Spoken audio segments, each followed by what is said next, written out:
আজ সকালে ঘুম থেকে উঠতে এত দেরি হয়ে গেছে যে ভেবেই পাচ্ছিলাম না বাচ্চাদের টিফিনে কি করে দেবো। তো আলু আর পেঁয়াজগুলোকে কুচি কুচি করে কেটে নিয়ে ভালো করে ধুয়ে নিয়েছি। এবার ধুয়ে কড়াইতে একটু তেল দিয়ে সঙ্গে সঙ্গে ভেজে নিলাম। ভেজে নিয়ে একটা গ্রেট করে রেখেছিলাম ডিম সেদ্ধটাও এর মধ্যে দিয়ে আমি চটপট করে ভেজে নিলাম।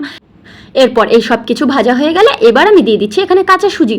এবার কাঁচা সুজিটাকেও এখানে আমি ভালো করে ভেজে নেব। ভালো করে ভেজে নেওয়ার পর তারপর একটু একটু করে ছিটিয়ে ছিটিয়ে জলগুলো দেবো। জলটা দেওয়ার পরে এটা একটু ঝুরঝুরে হবে, এই রকম দেখতেই পাচ্ছ তোমরা কীরকম দেখা যাচ্ছে। এইভাবে করেই আজকের টিফিনটা আমি ওদেরকে বানিয়ে দিলাম, কারণ বাচ্চারা বলছিল মিষ্টি মিষ্টি সুজি খেতে ভালো লাগে না। এবার রুটি আলু ভাজা বানাতেও যেহেতু আমাকে সময় লাগবে, তাই শর্টকাট করে আজকের টিফিনে আমি ওদেরকে এই নাস্তাটা বানিয়ে দিলাম।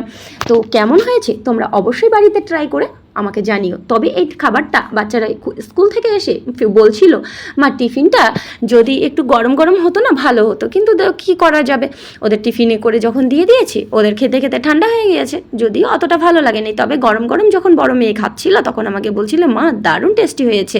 তো তোমরাও বানিয়ে খেয়ে বলো এটা কেমন হয়েছে। তোমরা চাইলে এতে ড্রাই ফ্রুটসও দিতে পারো, আর এর নাম একটা কি দেওয়া যায় তোমরা বলো দেখি ভেবে। আর ততক্ষণ ভালো থেকো, সুস্থ থেকো, দেখা হবে অন্য আরেকটা ভিডিওতে। ততক্ষণ টাটা।